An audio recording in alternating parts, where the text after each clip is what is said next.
Okay, I'll just show you how to connect your phone to the Bluetooth audio system in the Audi.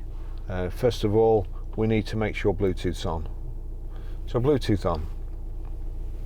I'll see if it selects anything or picks anything up, and it has straight away. So Audi MM9401, it's saying there pair 015881, pin entry required, connect, yes. Does this pin match the pin on your Bluetooth device? Yes. Click pair. Do you want to allow your contacts and favorites to sync? You will. I don't.